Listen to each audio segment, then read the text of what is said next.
Hello, football loving World Wide Web. Welcome to the soccer podcast with no name.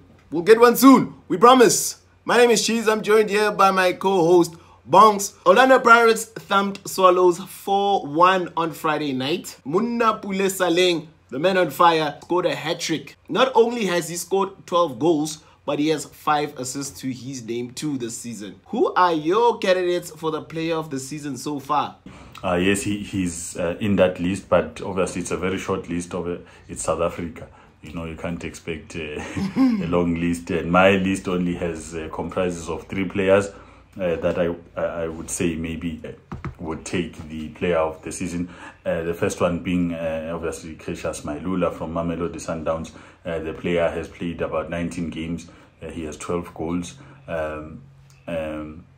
Locally, he has scored 12 goals, and obviously in other cup competitions he has scored 4, which brings his total to 16. And if you look at his stats there, he scores a goal in about every 98 minutes. He'll score a goal, which is a good stat for me. And my second player would be him, Monnapule Saleng. Obviously, almost similar number of games. He has played 18 games, scoring 12 goals locally, also scoring 4 goals in other competitions. But his stat for a goal is 124 minutes before he scores a goal. And the third one would be Shalulile from Mamelodi Sundowns. Obviously 21 games played, 15 goals scored locally. He spends about 111 minutes before scoring a goal. Looking at those 3 players, for me, I think that's my list for player of the season. You can't look past Shalulile, who's been doing this for Sundowns, and it's yet another season, and he's still leading the pack with those goals. And looking at those stats, the only thing that Mailula is better when compared to Shalulile is that he scores a goal in after 98 minutes, whereas Shalulile will score after 111 minutes, which is a small stat to look at for me. At the end of the day, I'd give Shalulile player of the season for me. I think he would deserve it according to those stats, his performances, and his consistency. The players that I would have in my player of the season candidates would be Monnapule Saleng, of course, Shalulile, and I'll also go for the young boy, what's his name, Mailula. Monnapule Saleng's case is obviously the goals he scored. He not only scores goals, but he creates goals as well. And of course, winning the MTN 8 had a lot to do with his form. Yes, Mamelodi Sundowns are probably going to win the league. Mamelodi Sundowns, I don't think they even worried about the league. I think they are more worried about winning bigger competitions like the CAF Champions League. But in terms of the league, we already know they won the league 2 months back. Mailula, a young, exciting boy. After the World Cup, he's played so well. Maybe he's what the counter case for him will be. He only started performing to this level after the World Cup. Before the World Cup, he was not the type of player that we see he is now. Shalulile has been doing this, like you said, for Mamelodi Sundowns for 3 seasons now. He didn't start the season well, or there was some rumors about him wanting to leave the team, and him and the management weren't seeing eye to eye. But whatever, he's still leading goal scorer in the league. He scored a hat-trick. He scored a hat-trick in the Nedbank Cup last week, which now makes him the highest goal scorer in Nedbank Cup history. Who do I choose as of now to be player of the season? I know this is very biased, Bonks, but I'm going to have to go for Monnapule Saleng because he does more than just score goals, and he's reviving a dead team like Pirates. Pirates do not win the MTN 8 without him. Pirates do not beat teams like Mamelodi Sundowns without him. So I'll have to say Monnapule Saleng is my player of the season. Now, moving to our second one, Kaizer Chiefs managed to edge out a 10-man Richards Bay to a 1-0 scoreline on Saturday. What would be considered a good season for Kaizer Chiefs, or would it be a good season for Kaizer Chiefs? Kaizer Chiefs supporters have been complaining about Arthur Zwane, have been complaining about the team not playing well. Yes, the team has not been playing to its full potential, but if you take a look at it, they are on the same points as Orlando Pirates, the same Orlando Pirates, which everybody thinks they're the second best team to Mamelodi Sundowns. They are on the same points, same games. Kaizer Chiefs have not had a bad season if you look at it from an unbiased lens. Atazwane, I think, like you said last week, that he's trying to build a team. Maybe the players are getting confident with him. Maybe the players are starting to listen to him. Maybe the players are starting to take the instruction that he's giving them. The game against Richards Bay, yes, it wasn't the most exciting of games, but they ended up with the result. The young boy Shalulile playing in a beautiful set piece and a beautiful goal by Ngezana. I know Ngezana, Kaizer Chiefs, you guys hate Ngezana. You guys, let me not say hate. Hate is a strong word, but you guys do not rate Ngezana as a good player. But he's proving. Okay, I cannot say the goal. He has proved that he's a good player just because he scored a goal. I mean, anybody can score a goal, but defensively, he is getting better, like you said last week. Atazwane has put faith in him, and he's went out there and performed well. But going back to answer the question, a good season for Kaizer Chiefs for me will be for them to qualify for the CAF Confederations Cup, which is obviously the third position. I think they have a better chance, although Orlando Pirates are performing well right now and are scoring many goals, but their run into the end of the season is more difficult than Kaizer Chiefs. Their last 8 games are more difficult than Kaizer Chiefs. Kaizer Chiefs, the only team which I feel will be difficult for them to beat will be SuperSport United, which is the third last game of the season, and they may have wrapped up the third spot by then. And also the Nedbank Cup, I think if they get to the Nedbank Cup final, it will be another move in the step in the right direction for Atazwane. There's still Orlando Pirates and there's still Mamelodi Sundowns in the cup, so that would be difficult for them. So in closing, like I'm saying, coming third in the league and getting to the final of the Nedbank Cup for me would be a great season for Kaizer Chiefs. Yeah, look, I have to agree with most of your points there. I think Kaizer Chiefs are they are in the process of building a team that will compete in seasons to come. So I do think that their performances thus far, obviously being number 4 on the log table after the games they've played, which is, like you mentioned, similar to Orlando Pirates. They've had obviously played the same number of games, have lost and won a similar number of games, drawn a similar number of games. I think the only difference there is Orlando Pirates with that 8-goal difference, 8 goals, which are the difference between them, and obviously tied on 34 points each.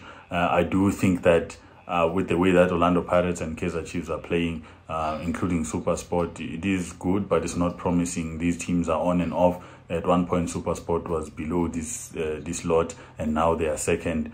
At one point, Richards Bay was, second, promising to take that second spot. So at the end of the day, I don't think it's something we should think that the standings, the way they look now, the season will end in that format. So I do think that Kaizer Chiefs have an opportunity, like you're mentioning, to make it to the Nedbank final, seeing as they're also drawing, minnows in the Nedbank Cup. And if they make sure to win those games, the only teams that they, would worry about, obviously, Orlando Pirates and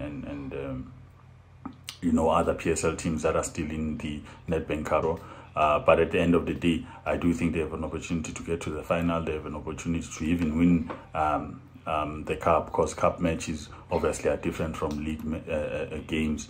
Anything can happen. It's a one-day preparation, and the one who wants it the most takes the win. I think that is a good season for them would be reaching the Nedbank Cup final or winning the Nedbank Cup final, which they would rest easy and say, okay, it was a decent season. Come next season, they will try maybe competing for the league and other trophies. So that would be the highlight for me if Kaizer Chiefs at least wins the Nedbank Cup, and I think it should be their target, because trying to do the Nedbank Cup, trying to do the Confed sport as well might be too much for the young players that they have, and especially with the inconsistency they have. Andile, Jali and Sipho Mbule made headlines last week. Sources say the pair showed up to training drunk. They didn't show up to training together on the same day under the influence. Is this a Mamelodi Sundowns problem? And what does this mean for players and the team going forward? Yeah, look, I bodlela in Mzansi.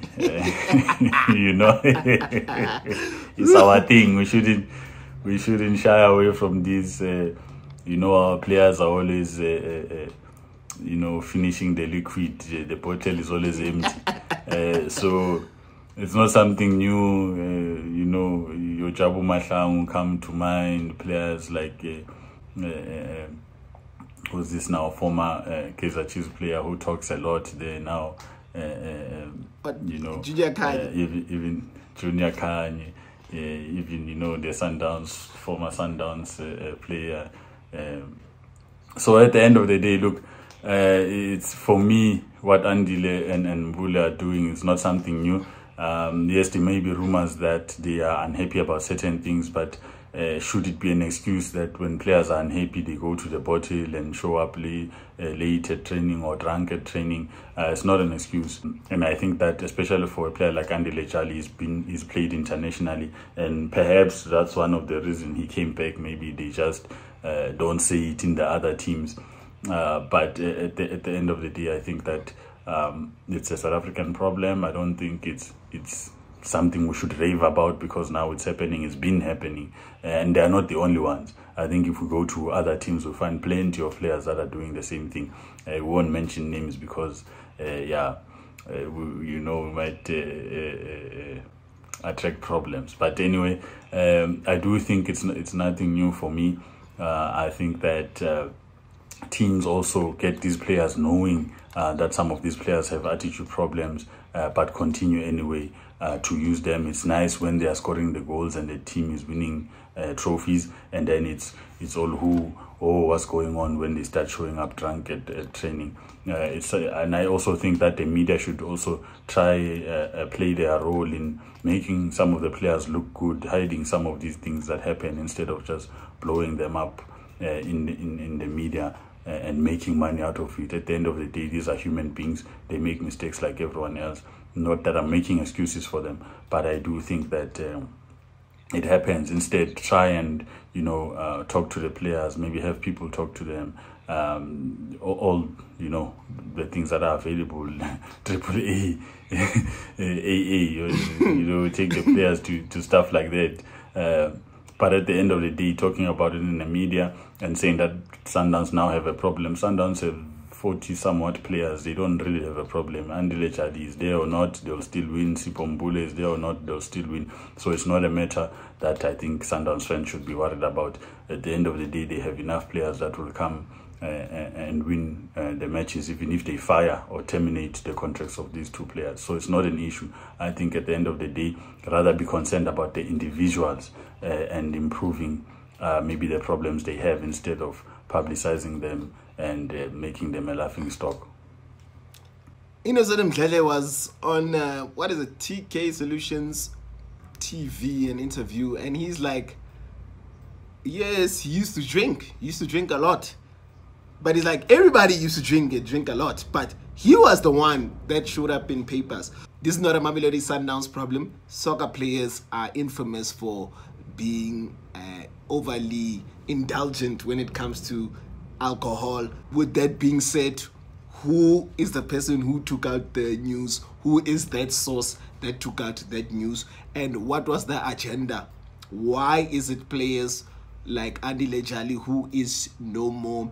It seems in the coach's plan, in Rulani Mogwena's plans, is it the first time that he has came to training maybe smelling like alcohol? Is it the first time that Mbule has came to training smelling like alcohol? Look, I don't know these guys, but hey, I kind of doubt it. These guys may have issues with what's happening with their careers at Mamelodi Sundowns. Mbule is not getting game time. He was a star player in SuperSport, and now he does it sometimes, doesn't even make the 18 Andile Jali was Mamelodi Sundowns' best player last season, and sometimes he doesn't make the 18. So you could say these players are frustrated.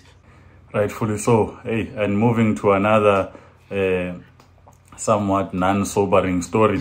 Manchester United were brought crashing back down to earth over the weekend when they got humiliated by 7 goals by Liverpool. Should United supporters be worried about the performance, or shouldn't it be a big deal because maybe it's only their second loss in 21 games since the World Cup? For the first time, I am speechless. I don't know what to say. I don't know what to think. This is totally an embarrassment to Manchester United. I mean, I'm not even from Manchester, and I'm embarrassed for those people in Manchester. This was ridiculous. There's no way you can lose 7-0 to your rival. We can't make excuses for Manchester United. This was their first team. Casemiro was there, Rashford was there, De Gea was there, Varane was there. All of them were there. I don't know if I want to blame the coach. I don't know if I blame the players. I do not know what's going on. So as a Manchester United supporter, am I worried? I mean, if this happened once, what makes you think it won't happen again? Yes, Liverpool aren't at their best right now. Did they come into the game thinking, guys, this is Liverpool, we'll just get our 3 points? These guys, yeah, they are dead this season. Somebody needs to come out with a documentary for the explanation of this. This does not make sense. 7-0. Icon. Yeah, no, look, I think, maybe we are looking too much into this scoreline. At the end of the day, it was 7 goals to no response to a Manchester United team. I think that looking at the stats on paper, like you said, only a second loss in 21 games, it doesn't really make sense. Even watching the game, on TV, as the analysts were also couldn't explain what was going on or what happened. But even the coach himself couldn't explain. Ten Hag couldn't explain what happened. But I think that it's one of those things that happen in football. I think Tobejane said it very well. Football will kill you a real death. I think this is the death he's talking about. Look, I don't think that Manchester United are at any point a bad team after this loss. I do think that it was, a wake-up call of some sort for them to, pick up their socks and realize that at the end of the day, this is international football where if you somewhat slack, you get punished for it. I think it was one of those freakish days. And yeah, I think looking at history, it only happened, I think, this is the 4th time it happens since United's history. So I do think that, like I said, it's a freakish thing to happen, but there's nothing to worry about. If you're a United fan, I don't think you should be worried about this. I do think that they'll go on to probably win another 5 games in a trot after this one, because they will know safeguard against something like this happening again. So I don't think it's anything to worry about. Even for you don't have the answers, but I can assure you that you can rest easy. Put back your Manchester United shirt. Don't throw it away, Mr. Cheez. Bongs, I hope so. I hope you have a sangoma there with very strong muti that can help these guys. Anyway, that's it for today's show. From me, Cheez, I like to say thank you for listening in, and this is goodbye. Bongs? Yes, and from me, Mr. Bongs, we hope that you guys will lend us your ears once again for another podcast. This time it's not a smiley face, upside down one for the Manchester United freakish loss. But until next time, it's that show without a name.